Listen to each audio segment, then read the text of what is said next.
Welcome to the ritual. It's 3 days before payday. Our hero, Stickman, is currently performing a mathematical miracle, trying to figure out if $4.27 can buy enough pasta to last 72 hours.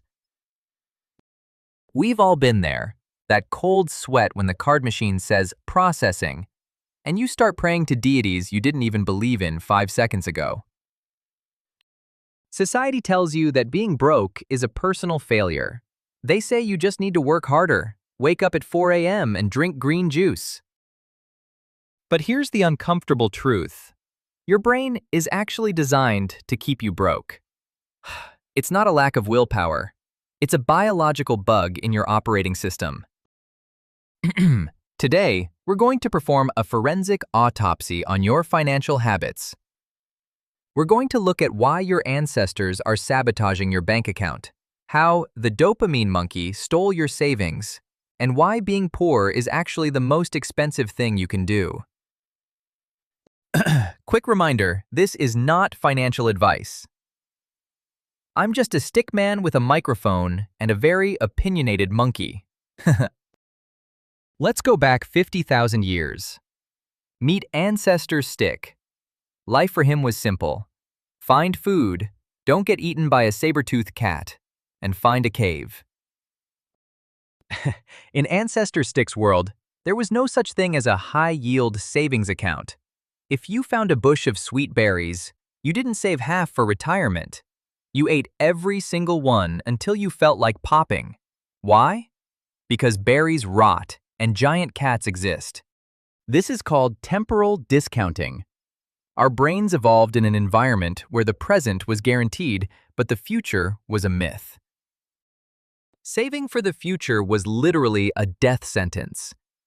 If you didn't consume resources immediately, someone or something else would. Fast forward to today. The saber-toothed cats are gone. The berries have been replaced by limited edition sneakers and digital subscriptions. But that 50,000-year-old brain? It hasn't had an update. When you see a limited time offer, your amygdala screams, "The berries are rotting! Buy the titanium socks before the tiger gets us!" You aren't buying socks. You're trying to survive a jungle that doesn't exist anymore. Here is the part the financial gurus never tell you. Being broke literally makes you dumber. And no, I'm not insulting you. There was a famous study involving sugarcane farmers in India. They were tested before the harvest when they were broke and stressed, and after the harvest when they had money. The result? The exact same people scored 13 points lower on IQ tests when they were broke. 13 points! That's the difference between average intelligence and gifted. Why? Because scarcity acts like a computer virus running in the background of your brain. It eats up all your cognitive bandwidth. When you're worried about how to pay for gas, you don't have enough brain power left to calculate the compound interest on a long-term investment. You are stuck in tunnel vision.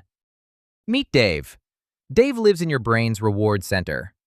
Dave doesn't care about your mortgage, your credit score, or the fact that you're 30 and still live like a college student. Dave only cares about one thing: dopamine. In the modern world, billions of dollars are spent by tech companies to find out exactly how to make Dave press that red button. This is called variable reward. It's the same psychology used in slot machines. You scroll, and then, bam, a shiny object. Dave hits the button, your brain floods with dopamine, and you feel a rush of joy for exactly 4.2 seconds. The tragedy? Dopamine is the chemical of anticipation, not satisfaction. You love the idea of the pizza cutter, but once it arrives, it's just a piece of metal that reminds you of your shrinking bank account. You aren't addicted to spending, you're addicted to the hunt. And Dave? He's already looking for the next hit. There is a cruel irony in the world of finance. It is incredibly expensive to be poor. In the industry, we call this hell mode. Think about it. If you have money, you buy a pair of $100 boots that last 5 years. But if you're broke, you buy $20 boots that fall apart every 6 months. 5 years later, you've spent $200 on boots and your feet are still wet. But it's not just boots. It's the invisible tax. Dave, your dopamine monkey, sees the small, cheap pack of toilet paper and thinks, "Hey, it's only $5. Cheap." But the bulk pack costs 30% less per roll. Because you can't afford the upfront cost, you pay a poverty premium every single day. And then come the late fees. A late fee is literally a fine for not having enough money. It's like a doctor charging you for being sick. This creates a negative feedback loop. Your lack of capital forces you into high-cost decisions, which ensures you never have capital. Breaking this loop isn't just about working harder. It's about surviving hell mode long enough to make just one easy mode decision. But even if you manage to survive hell mode, there is a legendary monster waiting for you, the Joneses. You know them, the $70,000 SUV, the endless loop of luxury vacations on your social media feed, the designer logos. Dave, the monkey in your head, sees this and goes into a full panic. Why? Because of mimetic desire. Dave doesn't just want things. He wants what others want because in the tribe, status equals survival. He screams, "We are losing the ranking! Get the shiny thing or we die!" But here is the secret. The Joneses are broke. They aren't rich. They are just high-income broke. Behind that shiny SUV is a $1,000 monthly payment they can't afford. Behind the photos are maxed-out credit cards and a retirement fund with $0. We are living in the most expensive era of human history to look rich. We're sprinting to win a trophy made of cardboard in a race that has no finish line. Stop trying to keep up with people who are running toward a cliff. Ever wonder why you can say no to a donut at 8 a.m., but by 8 p.m., you're ordering a family-sized pizza while scrolling for things you don't need? Welcome to decision fatigue. Your willpower isn't a personality trait. It's a battery. Every single decision you make, from choosing what to wear to resisting an annoying email, drains that battery. By the time you get home, your willpower battery is at 1%. This is when Dave takes over. In this low-power mode, Dave doesn't care about your 5-year financial plan. He wants dopamine, and he wants it now. The industry knows this. That's why the candy is at the checkout line, and the most dangerous one-click ads find you late at night. You're not weak, you're just discharged. And in hell mode, being tired is the most expensive mistake you can make. You think your financial problem is a low-income issue, but often it's a leaky bucket issue. You're working hard to pour water into the bucket, but you don't notice the 15 tiny holes at the bottom draining it before you can even take a sip. These are the $9.99 ghosts. The gym membership you don't use, the streaming service you forgot to cancel, the premium app for that one photo you edited 6 months ago. Individually, they are invisible. Combined, they are a monster. Small leaks sink great ships. $50 a month in ghost subscriptions doesn't sound like much, but over 10 years, with a 7% return, that's $8,600 literally evaporated. That's your hell mode exit ticket, gone. So, how do we win?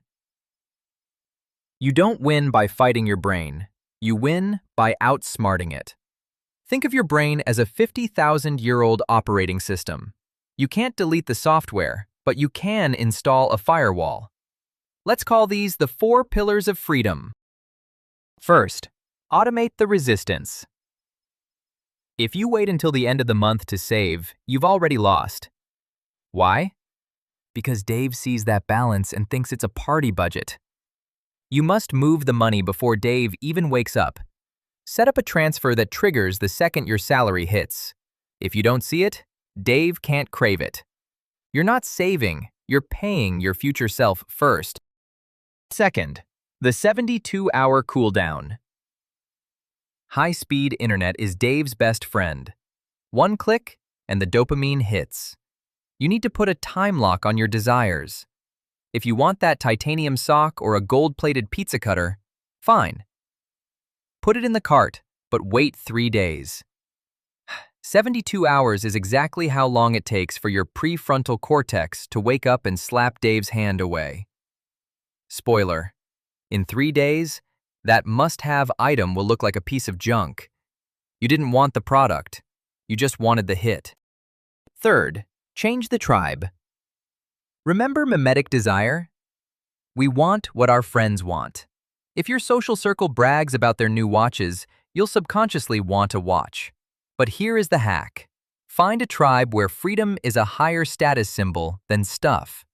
Surround yourself with people who brag about their emergency funds or their investment portfolios.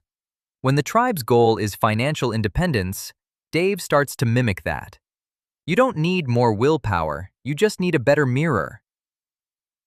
Finally, the berry strategy. Don't try to build a castle in one day. Your brain isn't wired for 10 years from now. It's wired for right now. So give it a win today. Save a berry, then 10, then a bush.